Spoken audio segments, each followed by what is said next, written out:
One of the most amazing and beautiful fulfillments before the month of Ramadan is for someone to prepare and transition in the most optimal state possible before Ramadan arrives.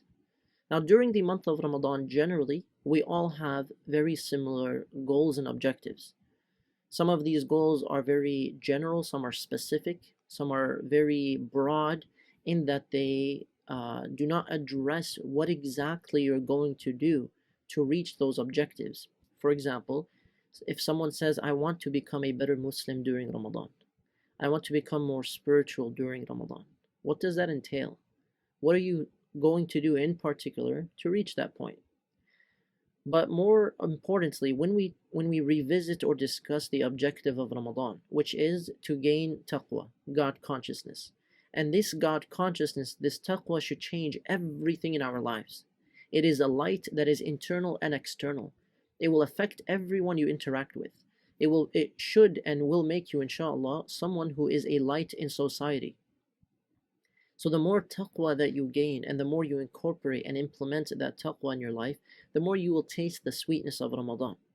I want you to ask yourself this question. After the month of Ramadan, where do you want to see yourself? What kind of person do you envision yourself to be? For example, someone will say after the month of Ramadan, they want to absolutely perfect and take care of every prayer that they pray. And it's not just the 5 prayers. This person wants to excel, wants to raise their standards for Jannatul Firdaus, for the highest levels of paradise, by doing the actions of the people of Jannatul Firdaus. They want to excel in every good deed possible. When they give in charity, they want to give the best of charity and the most pleasing thing to themselves. When they are dealing with other human beings, parents, children, spouse, strangers, friends, Muslims, non-Muslims, old and young, they want to deal with people and perfect their manners in the best way possible. When they fast, the voluntary fasting after Ramadan, they want to fast with the best of fasting possible. When they pray, the most perfect prayer possible, and so on and so forth. So if you are envisioning for yourself what you want to be after Ramadan, there must be a plan. There must be some milestones. There must be a route or a path that will lead you to those objectives. So the objective of Ramadan, which is to gain taqwa, God consciousness, the objective of fasting, this objective is not limited to 30 days or 29 days. The idea that some people have, which is to have the best Ramadan possible, is amazing. But if it's limited and you say, I want to have the best Ramadan possible, but after Ramadan you will go back 100% to your default state of actions with no new changes or habits or spirituality, then there is a slight problem. If you want to see yourself differently after Ramadan, you must take the objective that Allah prescribed for fasting, the objective of taqwa, the objective of God consciousness, and incorporate that for the rest of your life. It is not a limited goal. Rather, it is one that continues with you. This is why, according to many scholars, it is encouraged to fast during the month of Shawwal after Ramadan. Now, according to many scholars, there is a reward in this. But aside from the reward, one of the amazing perspectives and insights is that this fasting of 6 days of Shawwal will allow a person to propel forward after Ramadan. And there are many different techniques and many different strategies in order to maximize that amazing potential, the amazing Ramadan, and hopefully the best Ramadan of our lives, to take that forward into Shawwal, into the next month, until we reach next Ramadan, and to keep growing and continuing from there. Because for the wise believer, the one who is sincere, the one who always plans ahead, the one who strategizes even when it comes to their own faith, and they plan so well and so meticulously for their faith, as much as they'll plan for anything of this world, whether it's their exams or their studies or their application for a job interview or a university. So they're so meticulous and they sit down and they plan things accordingly so that when the objective of Ramadan is being fulfilled, they want to continue and take and extract for the rest of the year and the rest of their lives as well. So there are many techniques that we can discuss. We will focus only on one, inshallah. And this is a very long activity, this is a process. But in short, this is the activity of a true vision, a true plan for your life. Because as believers, one of the most common struggles that people have is that they feel that they cannot balance between this life and the next life. A lot of people say they feel like they are doing so much for this life that they're not doing enough for the next life. Or if they're doing a lot for the hereafter, they feel like they cannot fulfill their obligations, their demands, and so on for this life. And there are different things that we will discuss, inshallah, such as the idea of a perspective change, the idea of good intentions in everything. But the one technique that I want us to focus on is of planning properly, having a vision. So, for example, if someone is writing down and they want to plan in advance, they will say, after the month of Ramadan, I want to, for example, fulfill such and such deed. And they can mention, for example, something of the Quran that they want to complete. They can mention, for example, their daily amount of recitation of the Quran.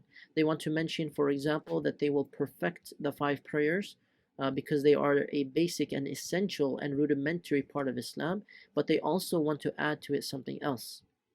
So there are many examples of this. But ultimately, this is only one small branch in your vision for the future. You and I are living day by day, but we are also living and planning ahead as far as possible. And so while you're doing this, while you're planning to meet Allah subhanahu wa ta'ala on a daily basis, knowing that you could die at any moment, knowing that the only guarantee in life is death, you still have to balance and prepare and plan ahead as if you are guaranteed to live longer in this life.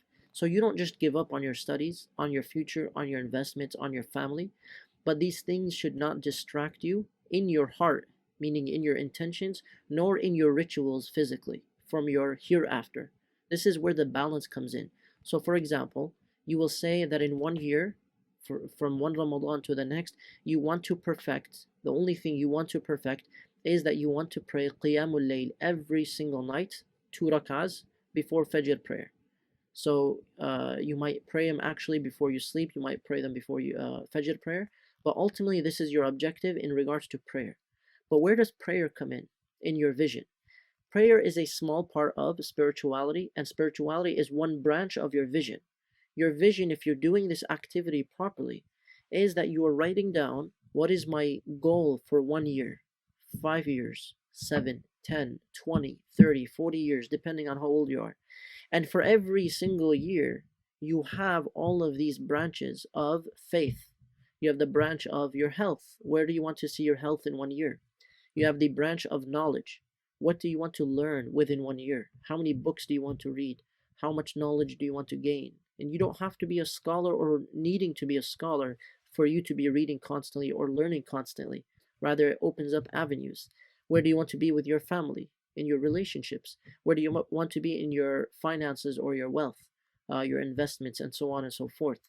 So, this activity is no doubt one that takes some time and contemplation, but everyone should have some type of vision. Because if you do not have a vision and you're not following up on your goals, then it becomes difficult if everything is cluttered in your mind. Putting it down and planning properly and looking at your progress constantly will help you, inshallah, to hold yourself accountable and to keep moving forward. So, again, where do you want to see yourself after the month of Ramadan? And if you say you want to memorize a certain number of verses every month, you want to complete recitation, you want to pray Qiyamul Layl, you want to give in charity, you want to improve your relationships, you want to improve your health, everything that you're doing should have a clear milestone, it should have a clear objective, and it should not be cluttered in one's mind. Rather, we need to put these things down so that we are looking at our progress, where we started, where we are during the month of Ramadan, and where we will be after the month of Ramadan. And you want to take advantage as soon as Ramadan ends with those first 15, 20 days, meaning as soon as Ramadan ends, you want to still take some of that atmosphere. And again, there are many techniques we will discuss in order to extract a lot of the Ramadan feelings for the rest of the year, inshallah. And they are very easy to implement, they are very practical. So we'll go through them step by step, inshallah. But generally speaking, it begins with knowing that there has to be a vision, knowing that there has to be a plan, because our time in this world is limited. But Allah subhanahu wa ta'ala blessed us, and we might be blessed with long lives. So we want to take advantage and balance for this life, maximize the use of this life as much as possible, as well as the balance with the hereafter as well. So we ask Allah subhanahu wa ta'ala to make us of those who are taking the objectives of Ramadan for our entire lives. And we ask Allah subhanahu wa ta'ala to make us of those who benefit from what we hear and always move forward towards improvement and growth. Wallahu alam.